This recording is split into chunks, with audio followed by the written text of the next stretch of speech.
Welcome to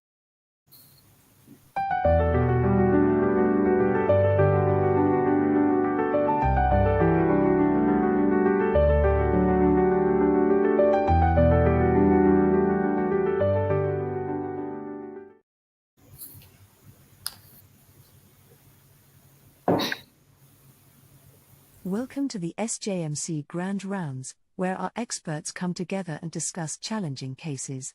Witness a synergy of intellect and medical expertise as we embark on our continuing medical education journey together. Before we start, I would like to remind you to subscribe to our channel and enable notifications so as not to miss our upcoming episodes.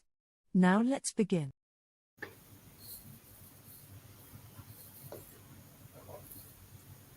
Hi, welcome everybody to our SJMC Grand Rounds, number 37. Thank you all for joining in. My name is Alan Tay, and I'd like you to welcome my colleagues who are forming today's Grand Round panel. Leading the show is Dr. S.P. Chan, right at the top there. Hi, S.P. Hello. Yeah. And Dr. Puravi, consultant ENT surgeon. Hello. Yeah, and Dr. Jaya Malama, consultant cardiologist. So today's topic is on the obesity pandemic from an ENT angle, right? And what every primary care physician should know. So before we start, I would just like to go through some housekeeping slides. Okay. For questions and answers, I'd like you all to join us at Slido, preferably. Just if you have Slido installed on your phone, you can open it up and enter 1372979, or you can go to slido.com on your browser and enter the code 1372979, or you can just scan this with your normal QR code scanner. It will take you to the same link. Okay.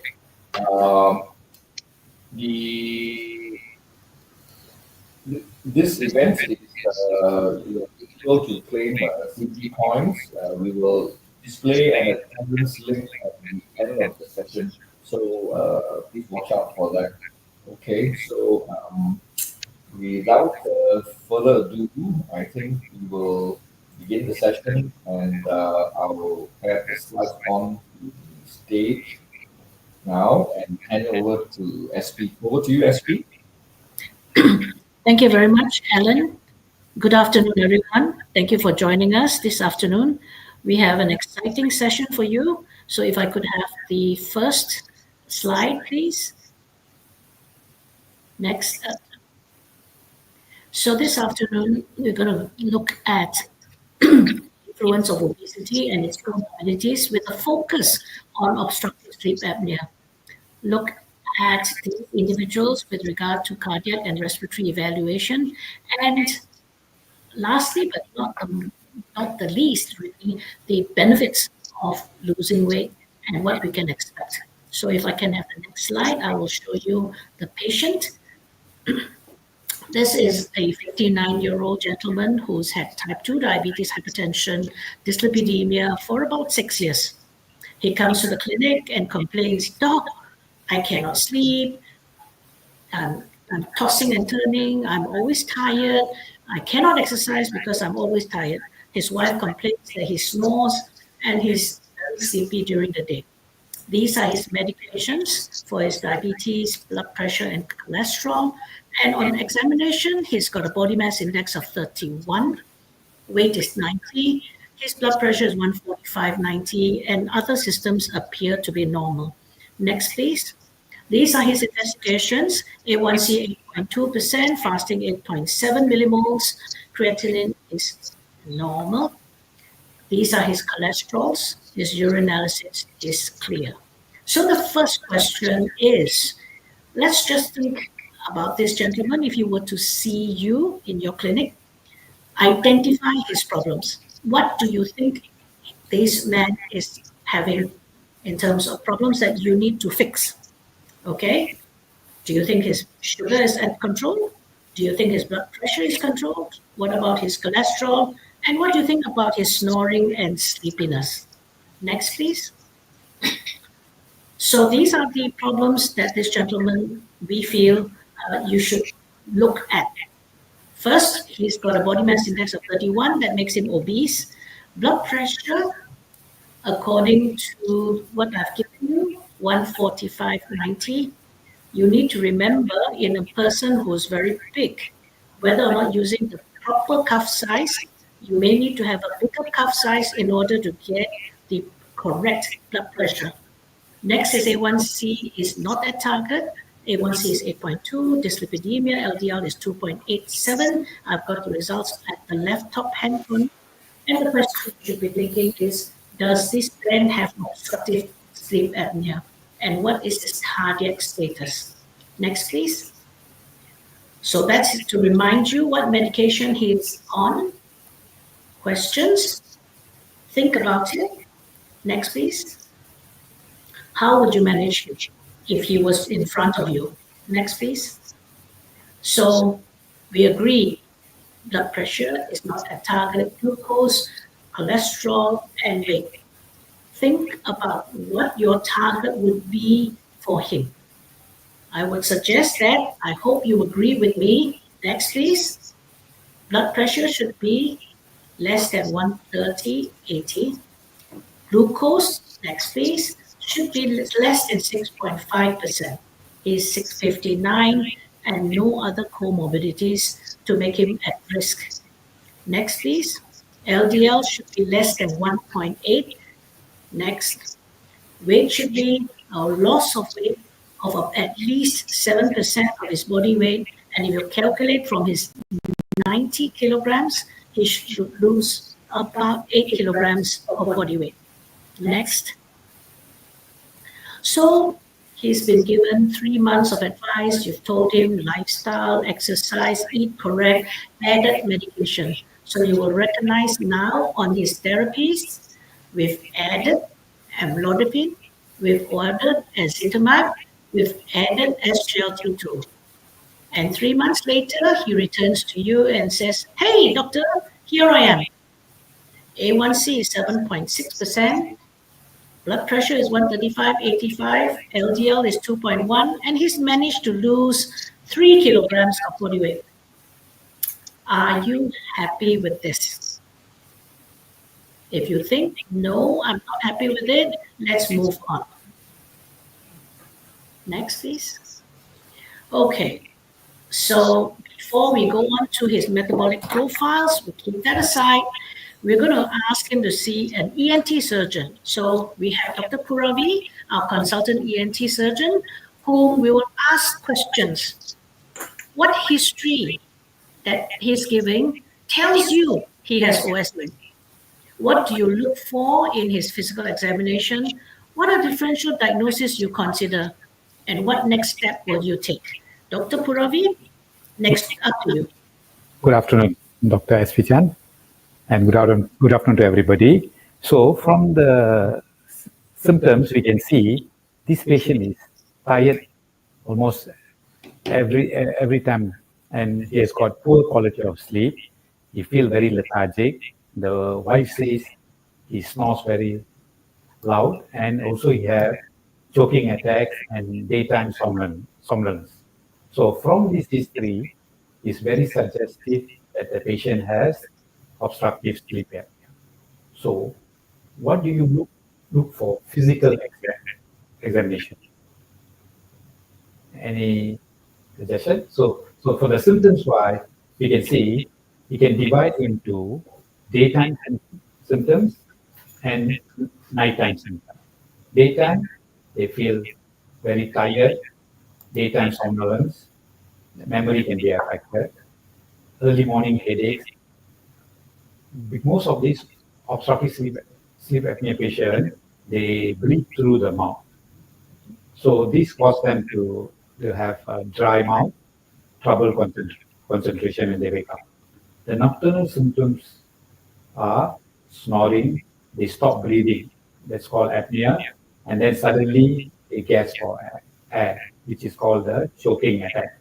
and sometimes they get arrhythmia, which cause them to have palpitation, frequent awakening, and frequent urination at night. Especially in children, they have bed fatigue or aneurysm. Or the children also present with restless sleep or crashing in bed. And the males can get impotence. So this is a video showing how the patient uh, snores and chokes. This is if you see a patient or the wife of the patient shows a video of the patient having choking attack. This is quite classical of obstructive sleep apnea. So here you can see the patient is snoring and suddenly he stops breathing. And then stop breathing, then oxygen level drop and suddenly he choked. So here he's breathing. As he go into deep sleep, airway block, oxygen level drop. So the secondary hypoxic drive from the brain will ask him to rebreathe again. That's what happens in obstructive sleep apnea. So, what do you look in the physical examination and what are the differential diagnoses? So, if you look in the physical examination, basically obesity, where the very high BMI. So, among the Asian population, now anyone who has got BMI of more than 23 is 23 to 27.99 is considered overweight, and above 28 is considered obese. So patients with high BMI are higher risk for sleep apnea. Other thing is enlarged tonsils or big tongue or macroglossia, is also known macroglossia, or small chin or retrograde chin, which is known as retronectia.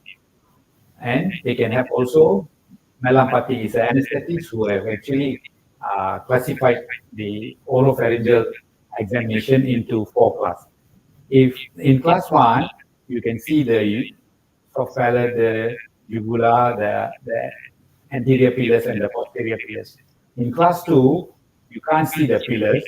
In class 3, you can only see the base of the uvula. And in class 4, only you can see the hard palate. So somebody who has got class 3 or class 4, they are higher risk of sleep apnea. Next is nasal congestion, or they can have polyps in the nose, or adenoids, or webbing of the palate. I'll show you some videos. This is actually grade 4 tonsils, also known as hissing tonsils. On the right-hand side, grade 3 tonsils. So this is either a small chin or retracted chin, which is called the retronectia. And here you can see the lateral pharyngeal wall is collapsing, causing when the patient goes into deep sleep, causing obstruction. You can see the epiglottis blocking. And if you see a patient with this webbing of the uvula, you can see on the sides of the uvula, you can see an extra pad. So all a telescopic uvula, these all are signs of sleep apnea. So if you have a patient, you just examine the oral cavity, Malampati 3, 4, you should be suspicious the patient might have sleep apnea or you have this kind of finding. Or you see a crowded oropharynx where you see that patient finding it difficult to open the mouth and you see that the uvula have a narrow space so that, and you can see here also the telescopic uvula. Very crowded oropharynx. On the next image is a patient having obstruction in the nose, particularly in the nasopharynx, which is known as adenoids. So as we go in, basically adenoid is tonsils inside the nose. causing airway obstruction.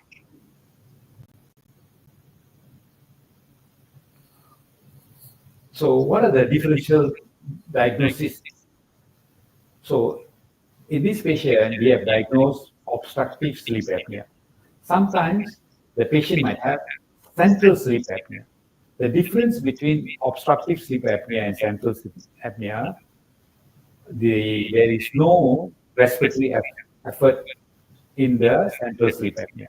The other thing is the patient can have upper airway resistance syndrome, where the patient feels lethargic and tired, feel daytime sleepiness, but the sleep study is normal.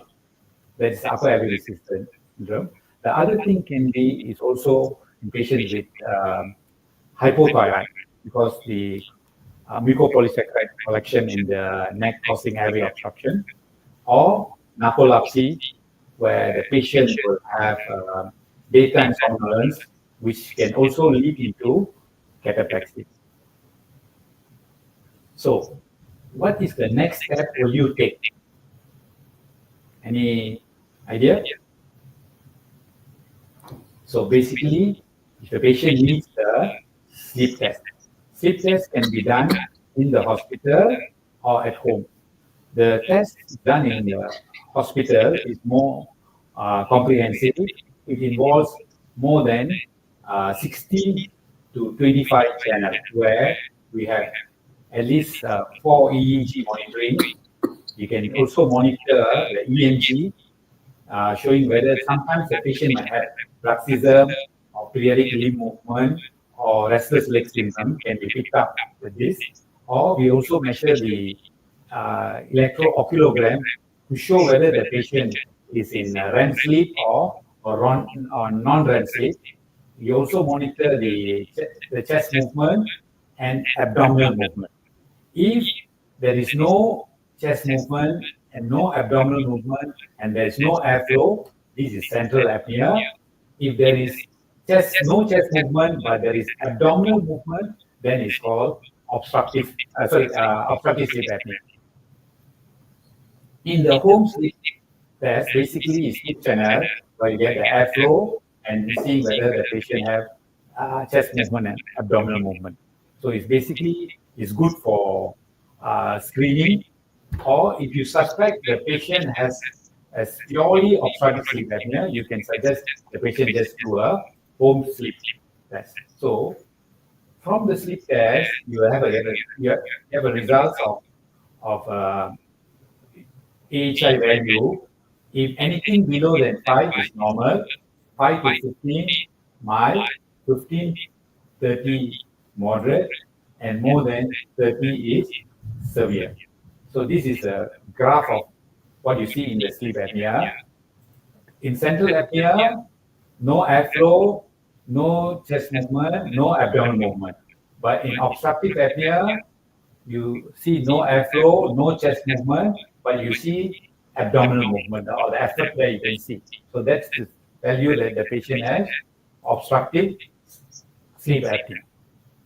So this patient's home sleep apnea test results shows an AHI of 36 and the lowest oxygen desaturation, about 88%. Can you comment on these results? So basically, this patient has severe obstructive sleep apnea. So what treatment do you think should suggest for this patient? So from here, you know that the answer is continuous positive airway pressure device. So this is how a patient wears the CPAP. Depends on basically the success of patient using sleep apnea depends on the type of nasal mask you use. If the patient is a mouth breather, and if you prescribe the patient with the nasal mask, patient are going to use the CPAP. It's best to give a full face mask. So here you can see here what happens when the patient uses the CPAP, because there's an airway collapse, the positive airway pressure opens up the airway, so the patient has good oxygenation throughout the night. So whether the patient is using the CPAP or not, you can actually, currently the latest technology can view through an air view. On the left-hand side, this patient, you can see, his average use of CPAP is 8 hours and 38 minutes. And you can see every day he's using. On the right-hand side, the patient only used 9 days. And out of the 9 days, the patient used less than 4 hours. And the average use is only 25 minutes. So nowadays, with the air view, we can call up the patient and see, why are you not using the CPAP? So the compliance becomes better. So the next question is, does the OSA occur in women? The answer is yes, it can occur in men and women. In women, particularly if they are thin also, if they have malampati 3 or 4, or if they are micronephria, they are prone to get sleep apnea. A patient can, with the normal weight. Thank you. So, lastly, patients with sleep apnea are also associated with other problems, cardiac problems, recalcitrant high blood pressure, increased insulin resistance, and high incidence of motor vehicle accident, stroke, and memory problems. Thank you. So before we continue with Dr. Jaya, a few perhaps practical questions that I can ask. How do you decide whether or not, apart from the compliance sheet that you showed, that the patient is responding to the CPAP treatment that you have initiated? Yeah, as you said, events per hour is 36. Once you started the CPAP, do you review their number of apnea, hypopnea index and see whether or not they're responding? Yes, I'll show you the compliance report again. You can see down here that this patient used the CPAP for 30 days. And now the machine has calculated the AHI. You can see AHI is 0.4.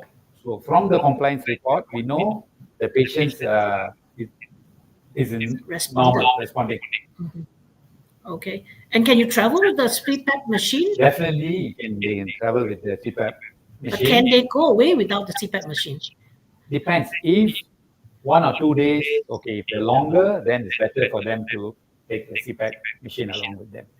Okay. Is it portable? It's very, I don't get They have also a traveling unit, okay. A mini version of the CPAP. Okay. So for the businessmen, they will get the mini version together. Okay. So if the patient has lost a lot of weight, can he be weaned off the CPAP machine? Definitely can. They get to do a repeat sleep study, and if you find the AHI is normal, then not necessary. I've heard of some patients undergoing some kind of ENT procedures. Is that effective? To try and open up that airway that you showed all obstructed? This is a very controversial.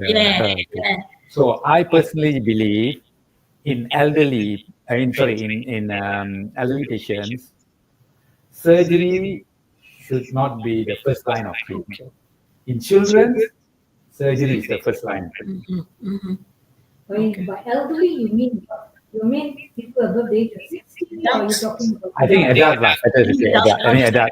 Surgery should be not the first line treatment. Unless the patient has poor compliance to CPAP, refuse to use CPAP, then you might consider. Yeah, because I don't think I've had patients who've come back and said they've done some procedures, they haven't improved at all. Yes. Okay. So thank you very much, Dr. Puravi. That was fantastic. Now we move to Dr. Jaya. Hi, Jaya. So after 6 months of treatment under Dr. Puravi, he has lost even more weight. From the original 90, he's now 84. So you've calculated the BMI of 29. His blood pressure is 130/85. He's so much happier, able to exercise, no longer sleepy in the daytime. But now that he's exercising, got breathlessness on exertion. And his A1C after and I've had patients like this, where he's improved his A1C from 7.6 to 7.3 just with the CPAP and increasing his lifestyle adjustments. LDL's gone from 2.1 to 2.0. Jaya is breathless. What else would you need? Well, we have to know, number one, whether he's actually signs of heart failure. Breathlessness could be due to heart failure. It may be due to ischemia, myocardial ischemia, or it may be due to a respiratory component. So he has lost a lot of weight, so it's unlikely that it is heart failure. Because if it's heart failure, the weight should be going up because of water retention. But nevertheless, we would like to ask him whether there's associated cough, especially if there's a nocturnal cough or apnea, whether there are any chest pain or other symptoms to suggest cardiac disease. And medications, well, there are certain medications, for example, if they've given him some beta blockers, that may also be contributory to his breathlessness. But this guy is not on any beta blockers. So what investigations? Well, of course, we always start out with ECG. Next slide, please. Okay, you see in the obese person, you look at the ECG, very small differences. Well, of course, when you see small complexes, you always think about pericardial effusions, think about this guy's lymphedema, but simple obesity itself will just give rise to very small voltage or low voltage complexes. Next slide. Of course, you will have to do a X-ray. And look at this guy. He's got hardly any lung. You can't see much lung tissue because it is all hidden. He's got a big heart, but that doesn't necessarily mean that he's in cardiac failure. And look at the thick chest wall on either side. Okay? Now, of course, this thick chest wall is going to interfere with his respiration. So I would not be surprised that he's breathlessness. Next slide, please. Okay, we did mention that he has got a bigger heart, but it may not just be cardiomegaly. Now, I'm not sure whether you can point out that he has got actually epicardial fat. Okay, there's a lot of the pericardium, there's a lot of fat. So if you do a bypass or whatever, you open the sternum, first thing you see is that it's a lot of fat. So the heart itself may not be necessarily big. It may be because it's all surrounded by fat. So that's why the cardiac cylinders looks big. This guy's only function is normal. But obesity can get good LV systolic function and they can get LV diastolic dysfunction, which can cause breathlessness. Next slide, please. Respiration, next slide. So I did mention about respiration, and sometimes you can do a pulmonary function test.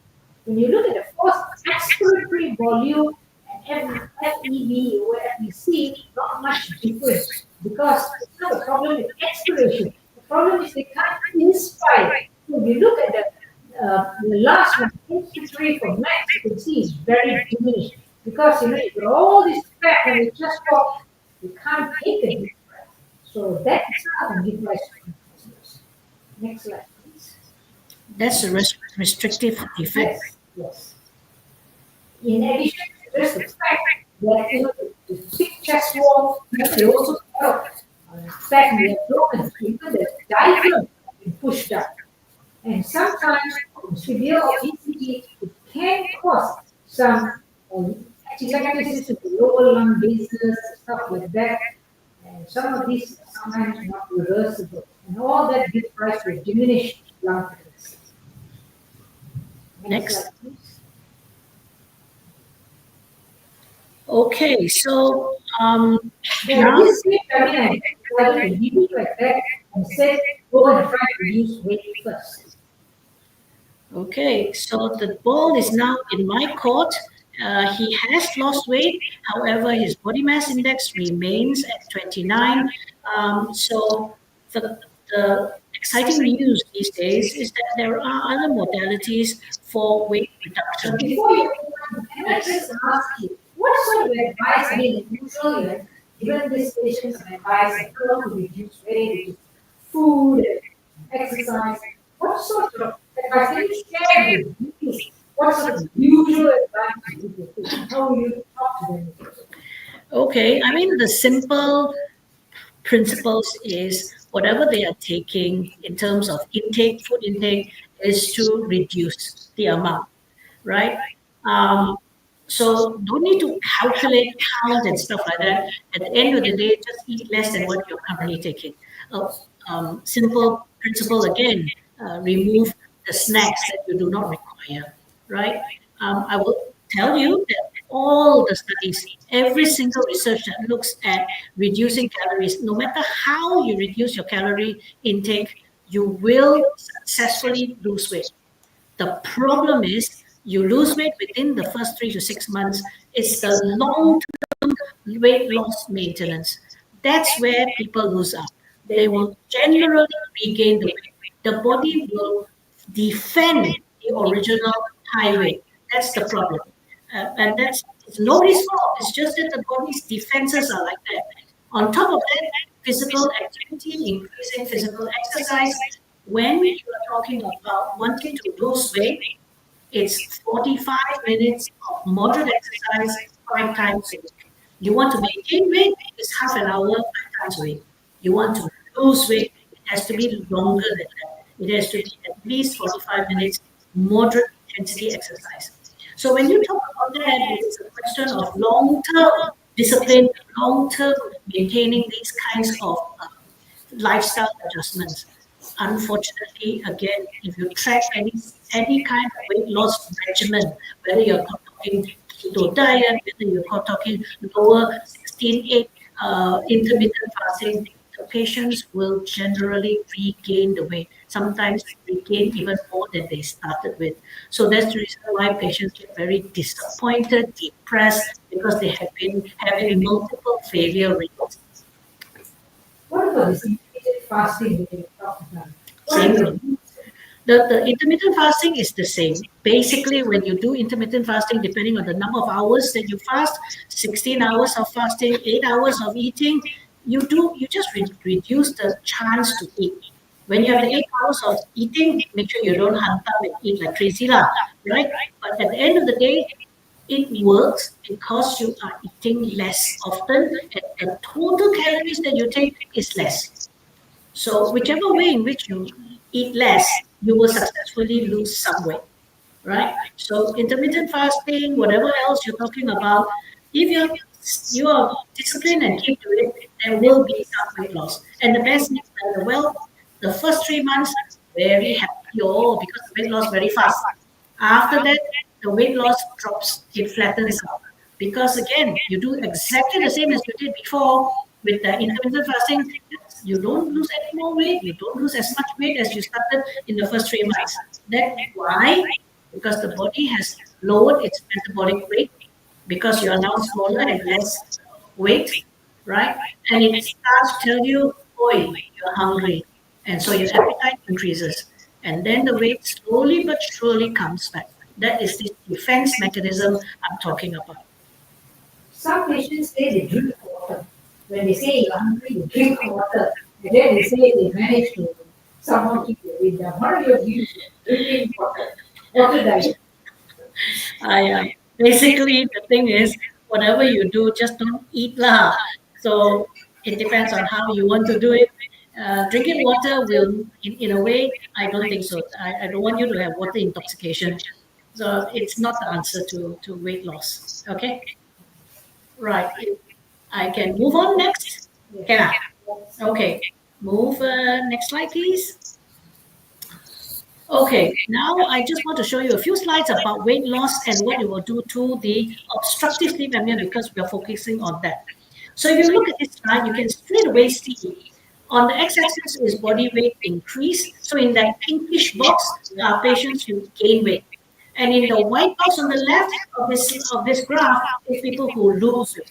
And on the y-axis is the apnea-hypopnea index, the AHI that Dr. Puravi was talking about. So if you lose weight, 10% body weight, 20% body weight, you drop your AHI, which means your obstructive sleep apnea gets better, exactly like what Jia said. If you lose enough weight, can you actually have a resolution of the obstructive sleep apnea? And this is the slide that shows it. You gain weight, sorry lah, your obstructive sleep apnea gets worse. Next, please. We'll show you if you use pharmacotherapy to get your weight loss, you will also improve your obstructive sleep apnea indices. This is a study using liraglutide, the high-dose liraglutide, which is 3 milligrams daily, versus placebo. In the gray line, track those gray lines. The gray line are the placebo-treated patients, and in the red line are the liraglutide-treated patients. You can straightaway see that the patients with liraglutide lose weight up to 6% body weight compared to in the placebo, less than 2%.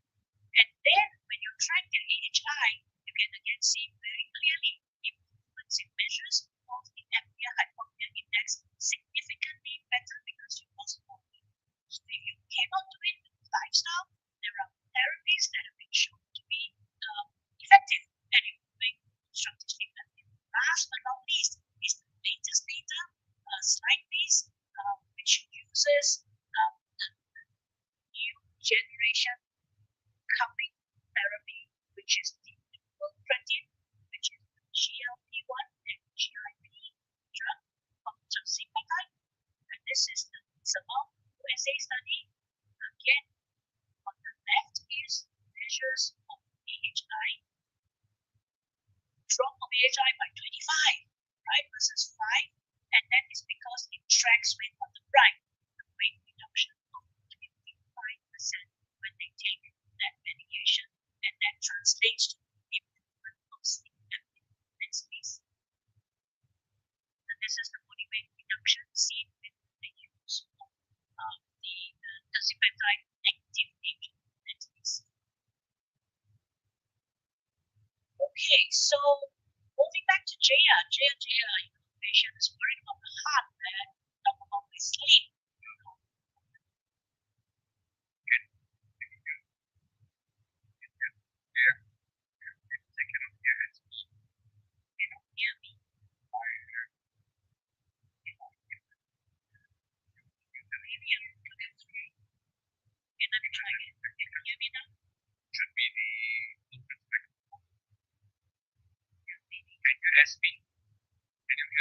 Can you hear me now?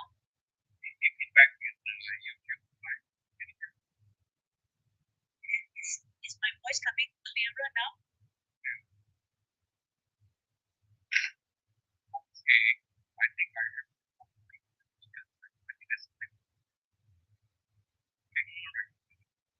All right, so okay, all right, I'm going to try again. Let's move back to the cardiovascular system. This gentleman is having breathlessness. Dr. Jaya has done some initial investigations, and so he says, I want to know more about my cardiac status. Dr. Jaya? Well, this man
Okay. all right. Go ahead. It's just background. Can you hear me now? Okay, I'm speaking from my own mic. Okay, go ahead now. I think you all have to use your own mic because that is not picking up. Okay. Okay. As I was mentioning earlier, this man has a high calcium score. Well, even earlier, there are many ways of testing his heart. We have done ECG, we have done echo, and of course we can do a stress test. But you all know that stress test has a predictive value of in someone like this of about maybe 70-80%. But you must be able to stress him adequately. I am not sure that I'm able to stress this man adequately. So I chose to do a CT angio. And the first part of the CT angio is to do the calcium score. And in this man, the calcium score was 2567. When the calcium score is so high, it may not be wise to go ahead to do the non-invasive angiogram. Firstly, because he's obese, so visualization will be difficult. To compound this, the calcium score is high, and this will make visualization even worse. So the best method is to think about an invasive coronary angiogram to really look at what his coronary arteries look like. So that's what I would advise.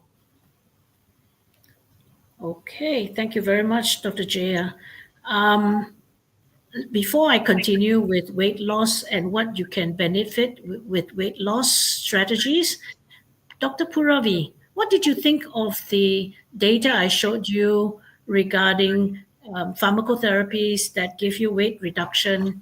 How will it be positioned compared to your CPAP that you just showed all of us? Basically, because you know that obesity and sleep apnea is directly proportionately related. So weight loss definitely will improve his sleep apnea. That is in fact, any patient who has got obstructive sleep apnea, our primary goal is to reduce the patient's weight. And most patients find it very challenging to reduce the weight. That's why they opt for the CPAP. So I think the pharmacotherapy is also the excellent choice. So it can go hand in hand, Yeah. isn't it? Yeah. Puravi? Yes. Fantastic. Thank you very much. Can I have the next slide? And I'm going to just show you, hopefully, bear with me, some of the most exciting data that we have very recently. Next, please, Puravi. Okay. Question would be in terms of target organ protective therapies and would weight loss measures be beneficial to non-diabetic individuals, because we know all the data from diabetes and cardiovascular disease. Next, please. So this is the rewind, just to go back to the patients with diabetes and whether or not giving them therapies that help with weight loss will also improve their cardiovascular status. The answer is, next please, you just show the graph, is that these patients who had diabetes, who had either established cardiovascular disease in 30%, but 70% of this population just had risk factors for cardiovascular disease. And when they used dulaglutide as the active component, you can see that there was a significant reduction of 12% for composite MACE outcomes in patients with diabetes at high risk of cardiovascular disease. So that is established data, as well as from the other studies that you have heard, the LEADER trial with liraglutide. Now let's move on to other studies that have shown very exciting results. Next, please. Okay, before I go on to the data on 9 diabetic patients, you can see this is a table of 8 cardiovascular outcome trials using GLP-1 receptor agonists. And in the red, I've shown you liraglutide, semaglutide, dulaglutide, and something that you cannot pronounce, epeglinotide, right? And you can see in the red boxes that I've shown you, they all move to the left of the line of unity, and the significant benefit for cardiovascular risk and events is seen in all these GLP-1 trials. If you just please move the slide, you can see that overall, there is a 14% reduction in MACE events in individuals with diabetes being given GLP-1 receptor agonists. Next, please.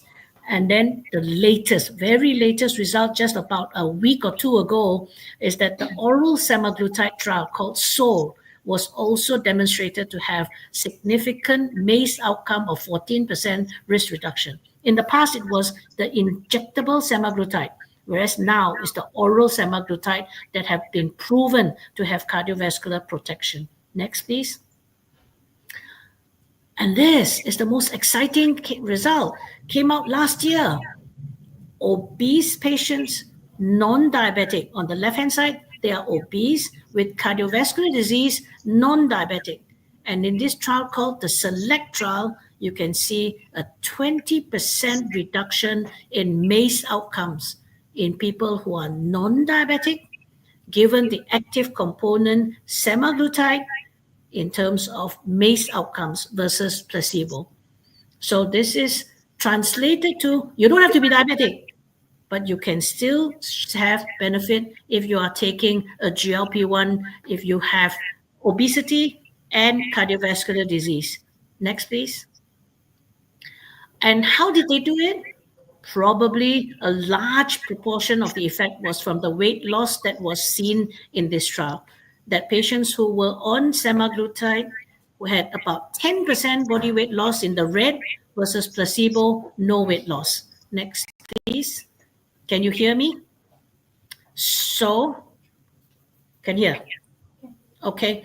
So just to wrap up in terms of how much weight loss do you expect with different weight loss medications? You are familiar with Orlistat, the one that stops you from absorbing your fat. You expect about a 4% body weight reduction. Phentermine is 5 to 6%. Naltrexone, that's the new combination drug called naltrexone, which is Contrave. You get about 5 to 6% body weight loss. High-dose liraglutide, which they sell as Saxenda, you expect an almost 10% body weight loss. Next, please. Now comes the big boys.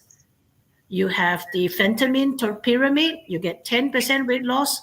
Semaglutide high dose, which is sold as called Wegovy, you get almost 20% weight loss. Tirzepatide, which is Mounjaro in US, which is the dual creatine, GLP-1, GIP, you have almost 25% weight loss. So it's when you get about 10 to 20% weight loss, that's when you get that significant target organ benefit. Next, please.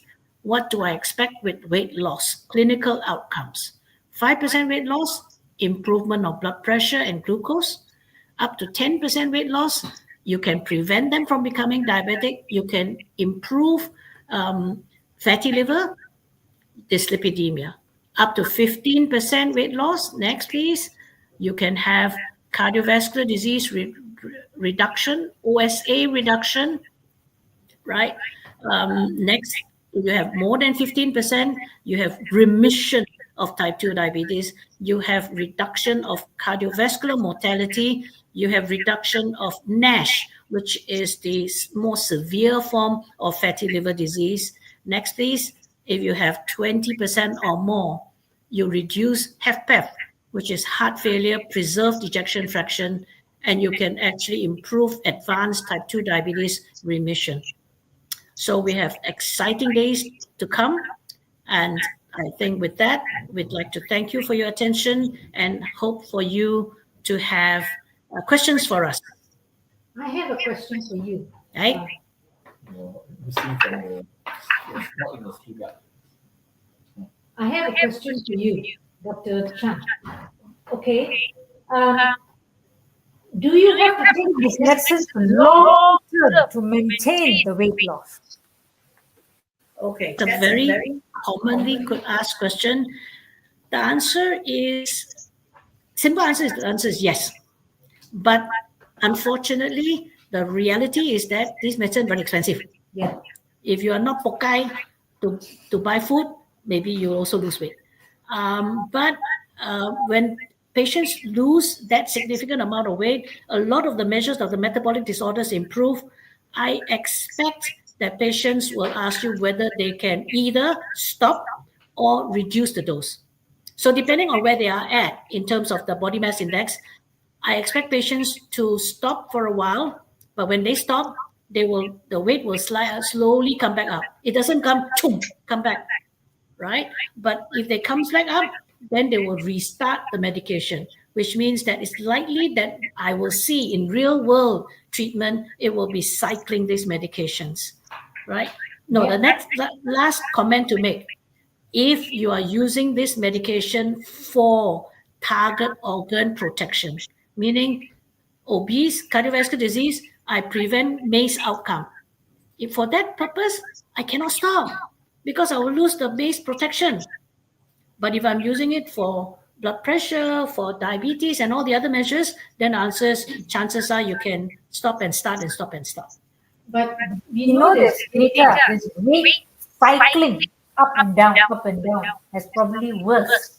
So maybe that's not such a good idea about the suggestion of stopping and starting for cost concerns. Well, you make a very practical comment. So the answer will be, sorry, I wanted to look different. Okay, the answer would be to try and lower the dose as they improve. If they were controlled on that dose, maybe you cut down the dose to half the dose and monitor their weight. So that's a good answer, and it will be cheaper for them. Dr. Chan, how much will it cost for a month, this medication? Don't know, this medicine haven't come yet.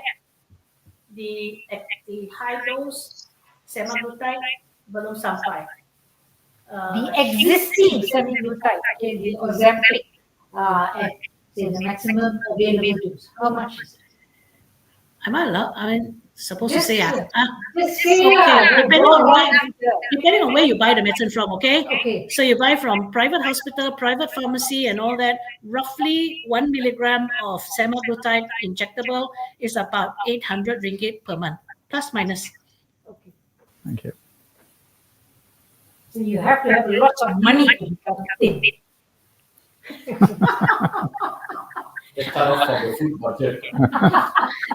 You see, the problem is that there's a lot of abuse of use of these medications. Individuals who do not require it, which means that they just want to move from a BMI of 21 to 18. That's why you cannot get enough of these medications. There's a short supply, and you know where you're getting it from, right? Cosmetic beauty centers selling it at 5 times the price, no, Jaya? 5 times the price, and people are still buying. Sorry. Okay. Yes, I don't see any questions. Yeah. Okay. I think that we will hang on. Yeah, I'm sorry for the audio just now. I think let me stop sharing. Present share screen.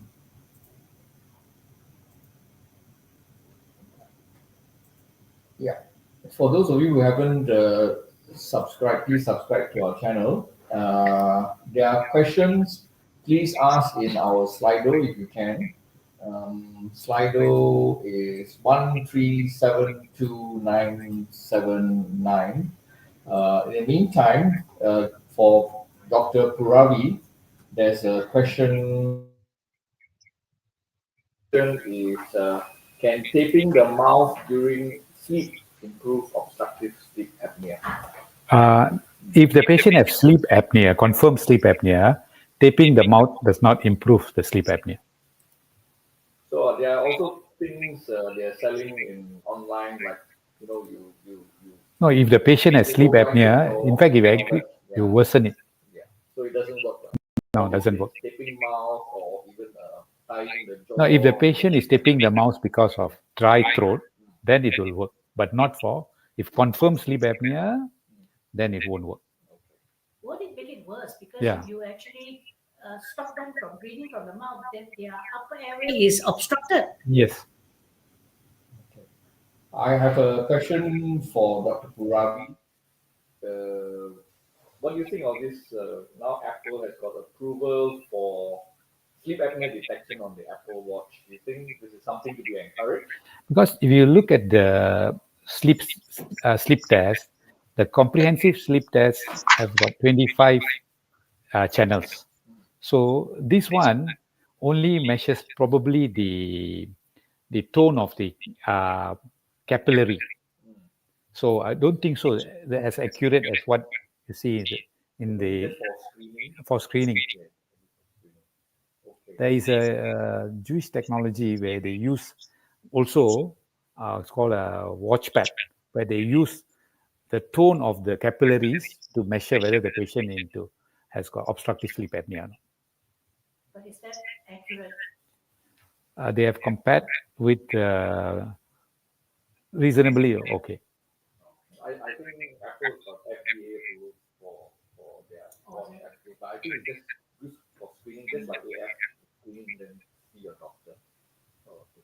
There's a question for Dr. S.P. Chan. Availability, the Zetapide and semaglutide. I think you mentioned, but maybe didn't hear it. What is it? Availability of what? The question is at the bottom. Mounjaro and your high-dose semaglutide. No, I think I did mention it. It's not available yet. The high-dose semaglutide and tirzepatide is not available. Next year, hopefully. Okay, I think recently it was announced that one nurse, I think in UK, took this Mounjaro and killed. So is there any other reports or any other safety concerns that you are aware of? You mean a patient who appears to have passed away after using it? After using it. No, there's been no signals for sudden death when taking these medications. And in fact, all the data appear to be very positive. I've just told you about MACE and benefits now in not only diabetic patients, but also non-diabetic patients. And in fact, the US FDA has approved the use of semaglutide in obese patients without diabetes for cardiovascular benefit.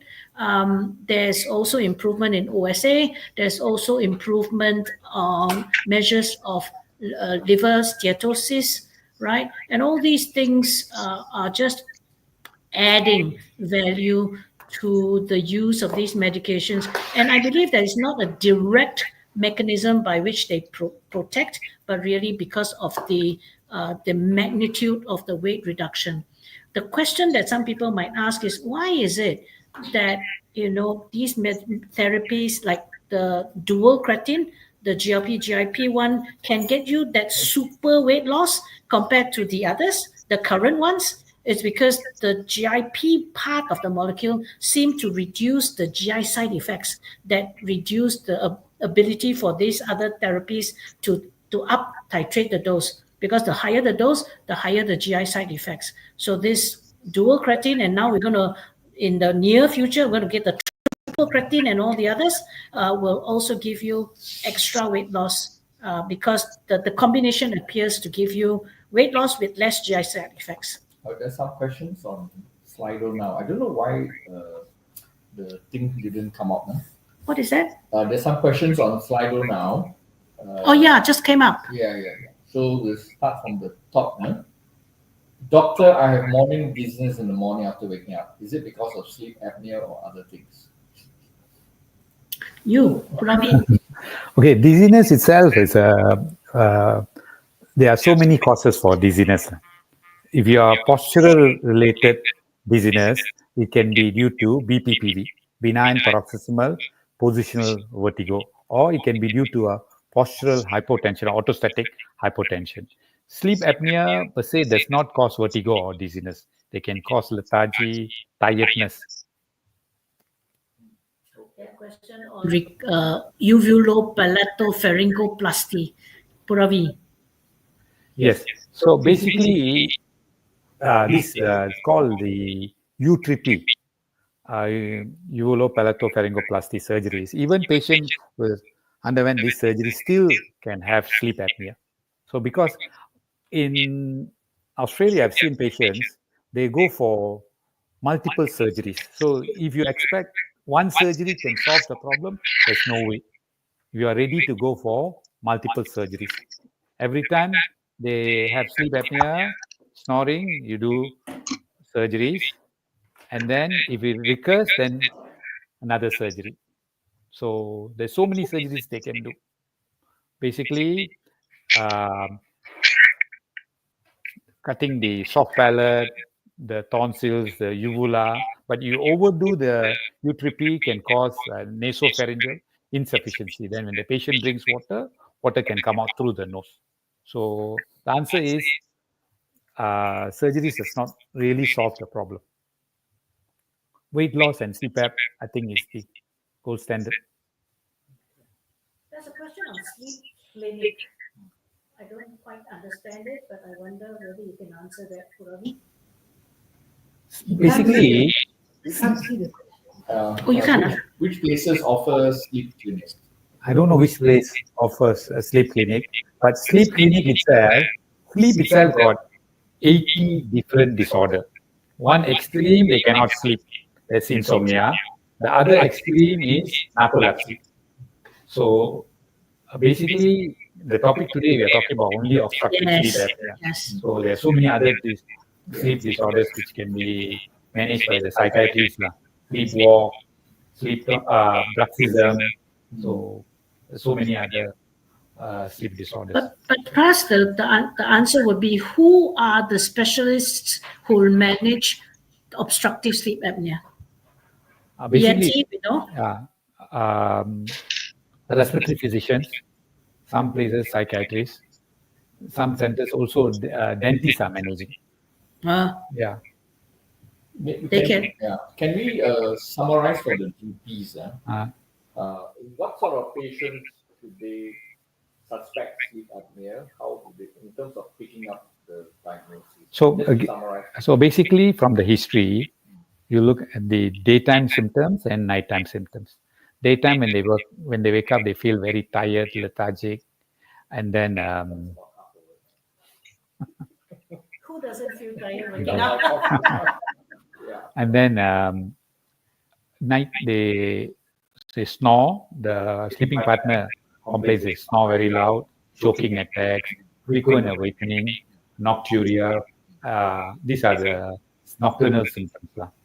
And for the GPs, just simple examination, the oral cavity examination, they look at the Malampati classification. If they have Malampati 3 or 4, you should suspect with these symptoms, daytime tiredness or somnolence. And if they have nasal blockage, is another suggestive sign to show that the patient might have sleep apnea. Is dry mouth a classical symptom? You wake up with dry mouth? If the symptoms of sleep apnea with Malampati 3 and 4 and their mouth breather, yes, you can suspect. Because when you ask the patient, you are breathing through the nose or mouth, they won't know. Because by definition, during sleep, you don't know what's happening. So the only way to know whether they are breathing through the mouth or nose, ask them whether they wake up with a dry throat. If they wake up with a dry throat, that shows that they are mouth breather. So today I learned something. Malampati score. I like that. Malampati is actually an anesthetic. Oh. So he says, if when he does pre-op rounds, if 3 or 4, you must be careful during intubation. We have it in our consent form for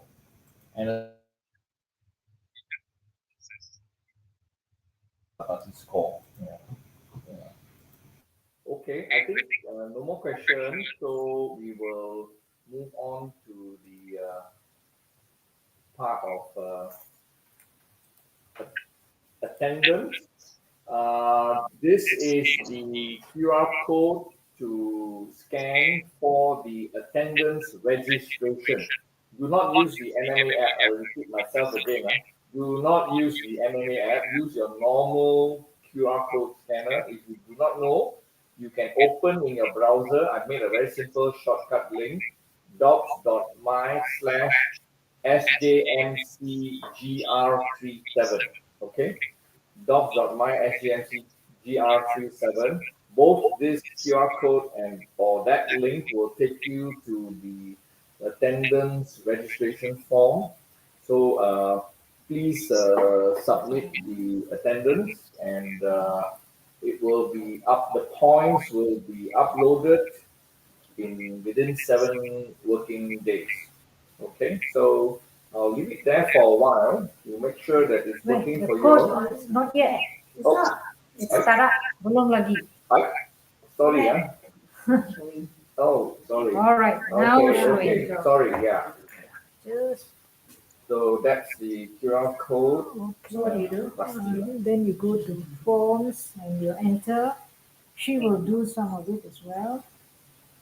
Enter your name.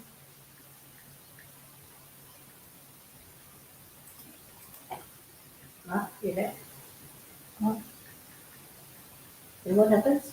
And then you go and take you to a form. Yeah, it will take you to a form, and then you fill out the form. Oh, I see.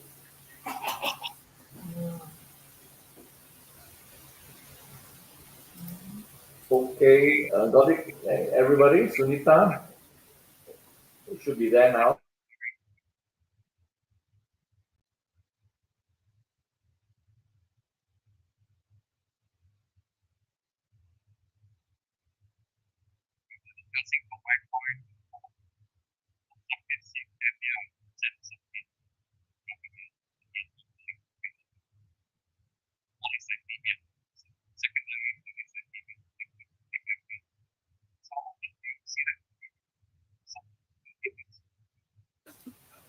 I think only most of the cases you only send alert.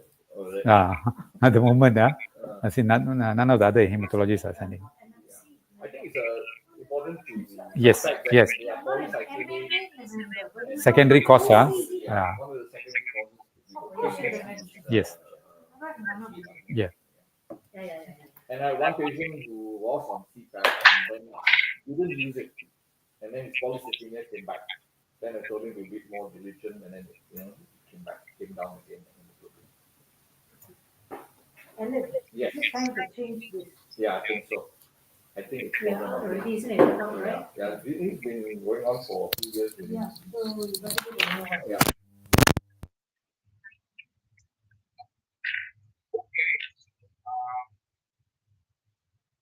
I think we'll end the live stream now, and thank everybody for this conversation.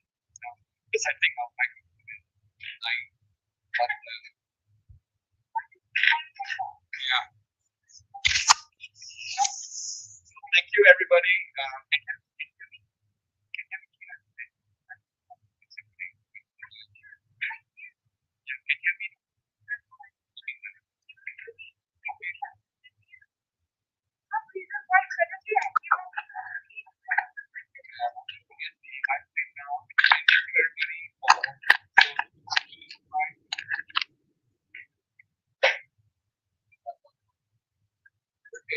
Have a good weekend, everybody. Bye-bye.